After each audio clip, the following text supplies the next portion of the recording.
What's up guys, today we're going to be going over common finger tricks you should know for speed cubing. I'm sure most of you who watch my channel already know a lot of these, but I get a lot of emails on my website talking about how I should make a video going over the basic finger tricks, because there's not really anything up to date that I'm aware of, so I'm going to go over all the finger tricks that I think you should know if you're going to be doing speed solves. So one thing I forgot to mention when I recorded this is that your thumbs should both be on front. This is your home grip. Your hands are going to naturally return to this state, and this is where you should naturally pick up the cube. This allows you to do the most amount of turns from one grip. Alright, so we're going to go over the obvious ones first. So for U and U prime, you're just going to do this, just like these. These are how you're going to do all your common turns, sexy move, anything. You're going to be using these fingers just like this, so that's fairly self-explanatory.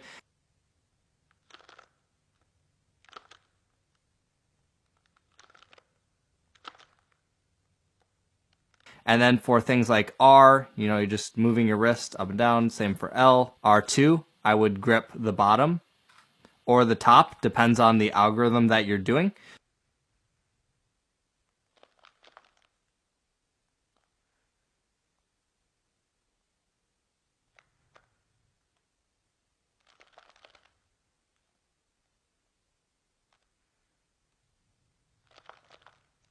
In the case of this G perm, I would grip from the top first, but there are times where I would start from the bottom. So either way, same thing for L2. Same thing. Now we'll do D moves. So the most common ways to do D moves are just with your ring fingers on the bottom.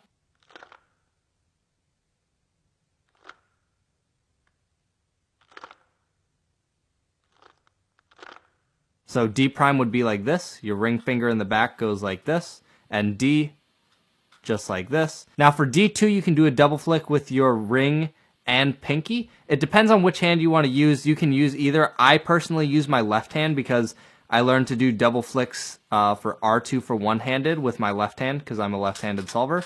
So I do D2 flicks on the left side, but I know lots of people who do it with the right.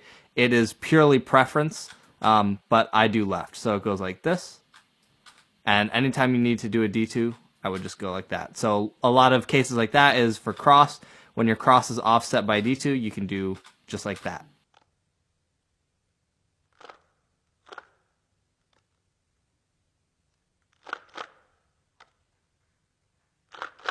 An example of where I would do a D2 is this A perm right here.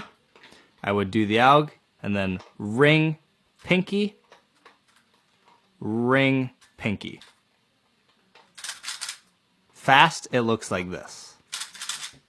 And now some people do it with pinky ring. I personally can't do that. If one is more comfortable for you than the other, they're both fine. A lot of people do pinky ring, but I personally learned doing ring pinky. Alright, so one more that I forgot to mention is the push D move. I mostly do this with my left hand, but it's a really useful finger trick to use. As you can see in the E perm here, I use it to push. Instead of alternating between hands, I can just use one finger, and it makes the E perm really fast. Now for U2, you actually want to be able to do this with both of your hands. It's extremely useful for AUGs. So for a righty U2, you will do a normal flick, and then followed by your middle finger.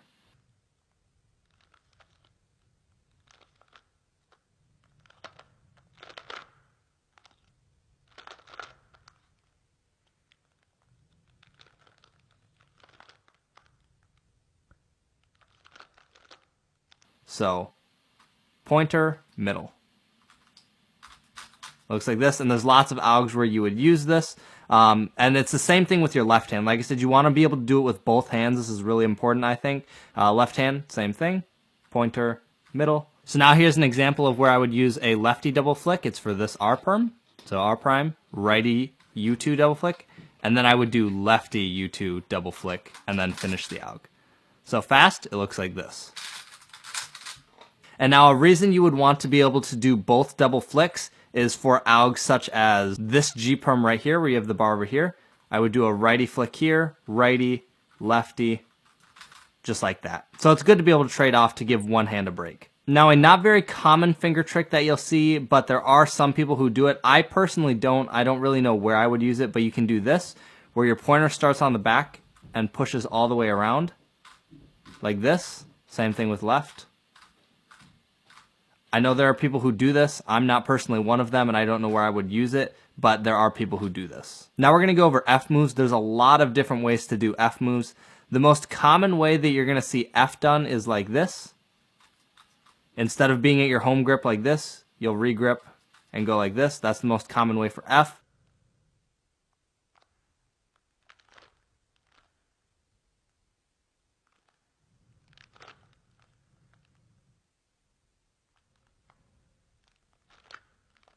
You can also do it with your left thumb like this.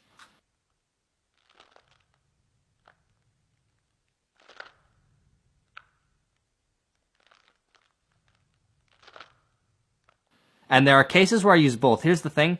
There's lots of different ways to do finger tricks, and don't get stuck on only doing one. Use whatever's best for the situation. So there are times where I'm going to do left thumb like this, and there are times where I'm going to want to do this. In the example of a Y-perm, I would rather do this for the F move than this, because it just doesn't lead into the rest of the AUG very well. So in that case, I would rather do this. Now for F prime, there's a couple ways to do this as well. You can do it with your thumb like this.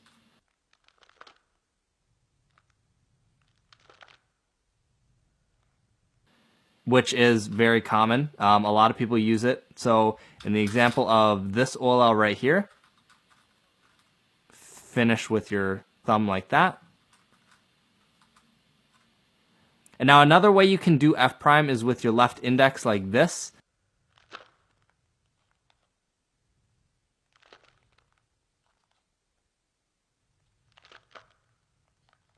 There's a lot of people who don't do this, and I think this is actually an extremely underrated finger trick, and I think it's really important. So for me personally, when I do this OLL, I don't use my thumb. I used to, but now I use my left index like that. And now the thing with this finger trick is there's a lot of times where, in the case of like a J-perm, I can do it really easily because my thumb is stabilizing on the bottom. But for AUGs, like this OLL right here, you need to keep your pinky on the bottom, stabilizing between these two right here so the layers don't misalign. So if I keep my pinky on the back and I do it, the middle layer misaligns. But if I do it with my pinky on the bottom now, the middle layer stays aligned. So it's important to learn to do it with your pinky here. But there are AUGs such as the J-perm, where your pinky doesn't need to be on bottom because your thumb is stabilizing. Same thing for a Y-perm. So if I go here, and now I would do F prime right here, my thumb is at the bottom stabilizing. So it's not exclusive that your pinky needs to be down here for this finger trick, but if you want to expand it more, your pinky does need to be on the bottom. And this finger trick opens up a whole lot of possibilities. You can use it for the Y-perm at the end. So I use it here, and then I do it at the end. You could do it for this OLL right here.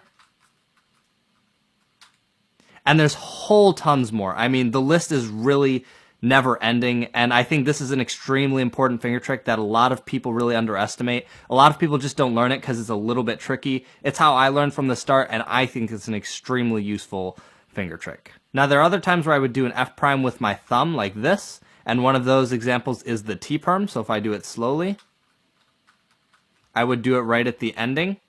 My thumb is already right here and ready to push up, so it doesn't really make sense for me to try and have this down here and then pull like that. It just makes more sense for me to use my thumb just like that. So this is another way to do an F prime. Now another way that I personally don't think is extremely useful, but like I said, there's pretty much a scenario for every single finger trick, is doing F prime like this.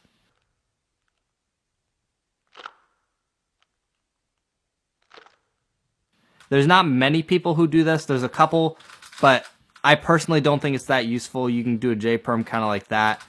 Honestly, I can't think of many uses for this finger trick, but I'm not going to say it's pointless. I think it probably does have a use, but I haven't seen many for it. Now, if you want to do an F2, you can just do the same thing as you do for a U2, except instead of being here, you would regrip and do F2 like that.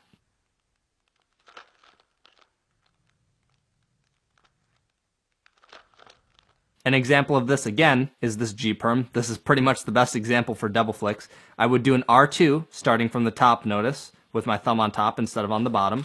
So on top, And then my hand is right here already, and I would do F2, just like that. So R2, F2.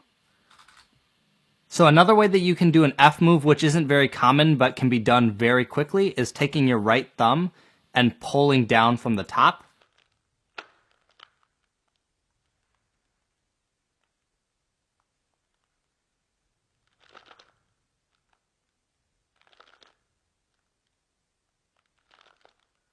Like this. It's not super common, but when done right, it can be done very fast. Examples of people who are good at this are Colin Burns and Jay McDeal. So this OLL is a really good example of where you could use it. So you would go down and then up with your thumb. So down, up with thumb. So here we go. Fast, looks like that.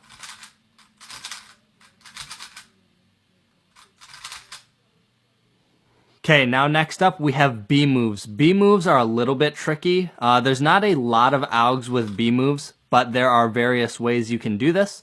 So for this AUG in particular, what I do is this. So I push right here, and notice, so I'm gonna go up from my home grip, push, and now my finger in the back, my index finger, is ready to push. So in this case, I can do a B prime,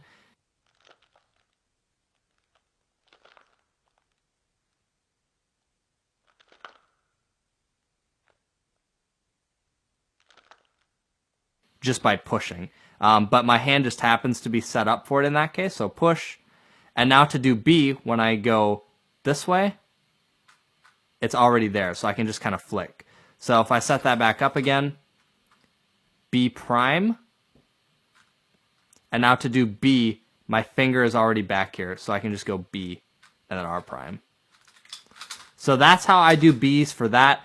There's kind of a lot of different ways to do it. It kind of just depends where your hand is set up. You can also re-grip and put your thumb on bottom and do it with your back ring finger like this. But really, there's not a lot of cases where you're going to be doing B moves, so I wouldn't worry about it too much. But you have this. You have pushes if your hand is back there, so push like this. So that's pretty much B moves. And if you're going to do a B2, it's the same thing as an F2. You would just reach from here to the back and do a double flick. But you're probably not going to encounter many AUGs with a B2. Now we're going to go over M moves, and we'll go over M prime first. You should be able to do this with both of your hands. And I personally like to do M moves with my ring finger, like this. And I can do it with both hands.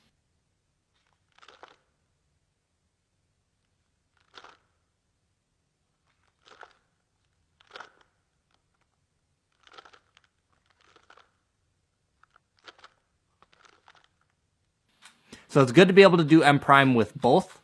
And the reason you want to use your ring fingers instead of like your middle finger, I've seen some people who use their middle finger. If I use my middle finger, this finger has to come down to the back, and now I can't do U prime as easy. The cube is a bit unstable because my hand is coming off the cube. If you use your ring fingers, both of your pointers on top are still available when you use your ring finger in the back.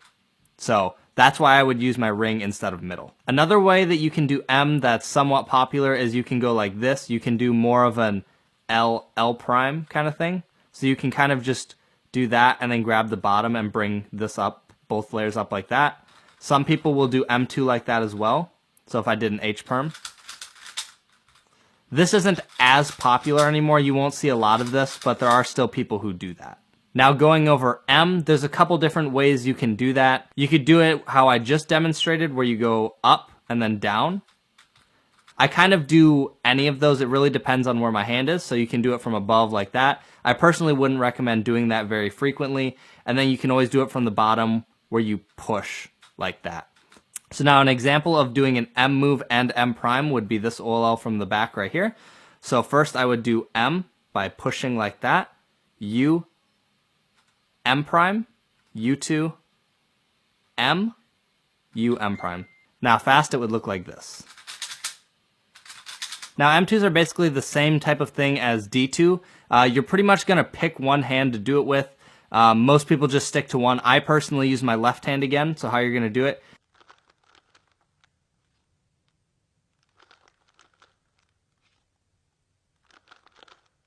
Is you're going to use your ring finger first and then middle. So ring, middle, ring, middle.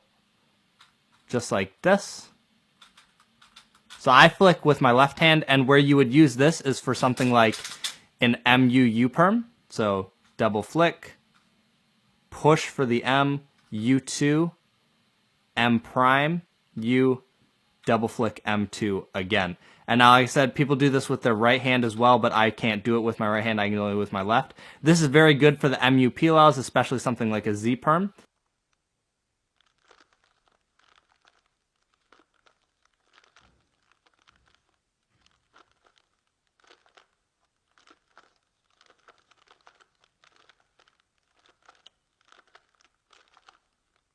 So double flick, U, double flick, U, M prime, U2, double flick for the M2, U2, M prime again. So you can see this hand is pretty much just going back and forth like this.